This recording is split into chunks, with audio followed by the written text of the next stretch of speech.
Hello and welcome to DTV, your source for news and information about the Knox County Democratic Party.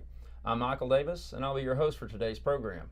Today with us is Jamie Ballinger, who is running for the Tennessee Senate District in District 7 in the upcoming primary election on Thursday, August 2nd. Jamie, thank you very much for being here with us today, and welcome to DTV. Thank you, Michael. I'm very glad to be here. All right, so tell us about the 7th Senatorial District, where there's boundaries within Knox County, and what about the people that live there? Wonderful. Thank you, Michael. So the 7th District is a Senate district, and of course it's very large. So we only have 33 senators in Tennessee. So it's an awesome responsibility to be one. It's all contained within Knox County. So it starts at our eastern border and runs all the way to our western border. So I have portions of Fountain City, Powell, Gibbs, Easttown Mall, which I know we call Knoxville Center now, but I've been in Knoxville my whole life. I'll never manage. I'm right there with you on that. It's always Easttown Mall. It's going to be Easttown to the day I die. All of downtown Knoxville, the University of Tennessee, of Bearden, Cedar Bluff, Middlebrook, and then a piece of Farragut. So it has about 172,000 citizens in it. So it's a big piece of land that we're trying very hard to cover and get out and talk to people about why I'm the right choice for state senate. Right. So it's similar to a state rep position, but a lot more constituents, a lot fewer votes in the Senate, of course. Exactly, exactly. And I thought an interesting thing when I was really studying this race and also talking to some folks that have served in the past in our state Senate is that when you're in a room with 33 people, the way it was described to me, it's like a large classroom. And so having a voice in that 33 is such an amazing opportunity because you can really advocate and become an expert on issues that matter, and that voice is really going to be heard. So I think the Senate, whereas we have 33 members and the House has 99, you have a lot of power in the Senate to do some good work. Right. Okay. So what are you hearing from some of the people in your district about what they want to see their elected representative do? You know, and there might be something wrong in the head with me, but I love knocking on doors. I love meeting people, and we've met a lot of really good folks. And the things they're really concerned about wouldn't surprise you. I mean, everybody wants to know that their family has a chance at a great life in Tennessee. And Tennessee is certainly a beautiful place to live. But what we found is that people are worried about their jobs. They're worried about being underpaid for what they're doing. They're worried about health care because they can't afford it. Or they've got family members that don't have any. And they're really worried about what kind of education their kids are getting. And those are all fair points. And we know we have a lot of work to do on all three of those areas. But I really think we've got folks who want to stay in Tennessee. They love it. But I'm talking to folks who say that it has to be better. And we're going to find ways to make it better for them. Okay, great. So what are some of those ways that you think things can be made better? Some of the strengths that you and like-minded people like yourself in the Senate, when you get there, will be able to capitalize on to get these things done. And then also, what are some of the obstacles that you think that you'll face? Right. Well, I think one of the most important things is just confronting how our wages have not kept up with the cost of living. I think when we tell folks, hey, you get up every day and you work hard, you can support yourself and your family, that's a promise we should keep. And with our wages not rising and maybe not having enough high-paying wages in Tennessee, people are really falling behind. So I think we have to be very fiscally responsible, but look at ways to bring in the right mix of jobs to Tennessee and look at ways of raising the wages we do have. I think most people want to get up and go to work, and they are getting up and going to work. But we need to make sure they're going to work for a good paying job and a job that has benefits. I think clearly, and very few people disagree on this point that I've talked to, we've got to expand Medicaid. And everybody, we've kind of beat that drum. We know it costs $4 billion, and that's just $4 billion on the books. That's not to mention the jobs that could have been created if that money would have came to the state. That money would have grown bigger than $4 billion.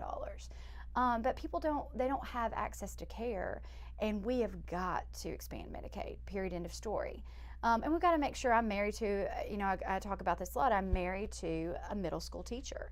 And I was the first in my family to be able to get my education, and that changed my life. I mean, public education changed the entire trajectory of my life. I got to go to University of Tennessee for undergrad, I got to go to law school, and I'm so blessed with a really good job. But that came from that public education foundation. So I think those are the things we have to fix what opposition we're going to meet is people will say, well, how do you, how we can't fix all of this. And I'll say, no, we can fix all of this. And the attitude, that it's always been that way, there's nothing you do, that's not going to get us anywhere. Mm-hmm. And we need to take a hard look at what our priorities are. And if we're wasting money, cut the waste, but put money towards our folks. And that's education, healthcare, and good paying jobs, period, end of story. Okay. All right. So, of course, policy matters a lot. Mm-hmm. Seems like you've done your homework on what kind of policies you think would be best for Tennessee in terms of Medicaid expansion, increasing public education. Mm-hmm. But I was reading an article today out of the Harvard Business Review mm-hmm. that had some recent research showing that policy changes, and this was specifically for the business world, are often ineffective because the people implementing the new policies and the people that have to work under the new policies haven't actually changed their minds to accept those policies. Right. So the main argument was that leaders spend too much time designing policy and not enough time actually changing minds. Mm-hmm. So was interested if you would believe that statement applies to politics, and what do you see about that in Tennessee?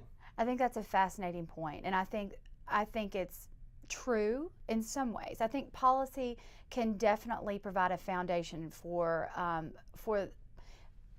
progression, for progress, which we all want. But I think you've got to do a fair bit of policy writing and education. And I think the problem we have is that a lot of our legislatures, they're not home, and they haven't lived at the everyday life of your average district member, mm-hmm. right? And they're certainly not talking to their constituents enough. I think the thing I'm most proud of is that when I go to your door and say what matters to you, I really mean it. I'm not trying to say what matters to you and then turn the conversation to what I want you to know about me. I think we've got to do a whole heck of a lot more of figuring out what matters to folks and then talking to them. And I've been very candid with people at the door. If we don't agree, I say, you know what, I hear you and I'm going to always listen to you, but what about this idea? Mm-hmm. And what is so fabulous about that, and I think we've forgotten that, it is okay for us not to agree. Mm-hmm. But it is not okay for us not to respect each other. Right. And I think that's the great thing about Tennessee and about America that we all should be proud of, is that discussion. My favorite image, when you think of images when you think about our country, I always think about the Norman Rockwell painting where there's the man standing up at the public meeting. He's standing and talking. And that's such an idyllic image. But everybody in that meeting didn't agree with him. Mm-hmm. But we all agreed he should be able to stand up and speak. So mm-hmm. I think we got to write good policy, but we've got to educate our folks on that policy. And before we ever write it, you better make sure it's actually going to fix a problem, mm-hmm. and that you've talked to enough people mm-hmm. that you know what the problem really is. Not what you think it is, but what is it really? Okay. And in that way, if you've researched a problem, and the most logical solution is A, mm-hmm. but a lot of people still believe, no, it's actually not even B, C, or D. It's mm-hmm. it's Z. Right. And what then do you do? As a lawyer, you're used to changing minds. That's right. part of the job. Yeah. Especially when people are sometimes very set against what your position is. Mm-hmm. But you still have to support those arguments with evidence and logic about what is right. what the job is essentially, what needs to be done. Mm-hmm. So does this background, do you feel like that's going to help you to be the right person for the job? Absolutely. And I will say, I'm very proud of being a champion. I'm very proud of being an advocate. Lord, my whole family, they said, well, we knew she was going to be a lawyer because she loves to debate a point, mm-hmm. and you hear that a lot. And I'm proud that I'm an advocate. But I'll tell you, more of what I'm known for with my friends and in my firm and with lawyers I work with on the other side, is that I really always try to hear both sides, and I'm always looking for the solution. Mm. I'm always looking for the solution. So I think the thing about me being a lawyer that is more essential than even being an advocate and being a champion is that I know there can be two sides. I know two sides can be right, and I know that you're not failing when you find a way for both sides to have something that they want. And I don't think we have enough of that. It is, and you know this as well as I do, in the last several years, the word of discussion and compromise have become dirty words. And I don't know how we go forward if we don't start working with each other and respecting each other and advocating passionately for what we think is right, but being willing to hear different viewpoints. Okay. So what would be your idea if you're elected into the Senate to getting your message out to the public on swaying them on points that you think are very that just make sense? Like, we're all paying money in the federal system for Medicaid. Why not have those dollars come back home to benefit us instead of exporting them out to other states? How do you get that message across? Well, I think the biggest benefit we have now, and it can be, what we love technology, but we hate technology.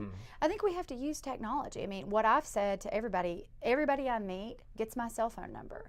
And people say, really, are you doing that? But I say, of course I am. How do I expect them to send me to the Senate, which I'm going to be there? I expect them to send me. How do I expect them to do that if they can't reach me? So I want them to call me. I think we need to use social media. I think we need to use live chats. I think as a senator, I'm going to be available. I think we need to set up weekly times where you can log on and there's a video chat, and you can do like we do when we have, continuing legal education conference. Somebody submits a question. I think we have to use the technology available to us to be a part of our community. I know when you drive to Nashville, it can seem like a different world, and some days it really does seem like a different world. But the only folks I can really affect change for and work for are the people in my district, and they need to know that when they email me, when they call me, or when I do that chat, that I'm going to show up and they're going to get actual access to me, and they're not going to get a form letter back or someone in my office saying, she heard you and she's taking it very seriously, and then no nuance feedback comes back. Okay. So early voting starts on July the 13th, runs through the 28th. That's every day except Sunday. We do have Saturday voting now in Knox County, which is a good thing. I believe the hours are 10 to 6 during the week and 11 to 5 on Saturdays. And then Election Day is Thursday, not Tuesday, Thursday, August 2nd, excuse me. So what can voters do to find out more about your campaign or even volunteer to help your efforts? Well, first of all, we've got, like we talked about, a huge Senate district to cover, and we really need folks to come out and volunteer for us. And I'll tell you, the greatest thing about politics, and sometimes it's a hard business, it is meeting people, and meeting people at their door is still the thing that matters the most. So we need volunteers. And so if you are hearing the sound of my voice, I'm asking you to come volunteer with me. You can go to www.jamieballinger.com, and Ballinger is BALLINGER.com, and sign up to volunteer with us. And we will put you to work, and you will have a good time meeting your friends and neighbors. Okay. Well, we've just got a little bit of time left. Anything else that you'd like to tell our voters about what sets you apart and why you're going to be their next senator for District 7? Thank you, Michael. I will say the greatest honor I've ever heard in my life is something my husband said, and he said, when you work for others, you work tirelessly and you're selfish. And we don't think about ourselves in those terms sometimes, and I think that's just who I am, and I don't know any other way. When you see something that's not working, you need to fix it. And so I can promise that when I go to the Senate in January, that there's not a day that I'm not going to work for you, and there's not a day that you're not going to be able to get in touch with me. And we're going to make your life better. We're going to do everything we can to make your life better. And that's a promise I take very seriously. Okay. Well, Jamie, it's been wonderful having you here with us today. And we hope that you will tune in next time to see us with DTV. Thank you so much for watching. I'm Michael Davis, and this has been Democratic TV.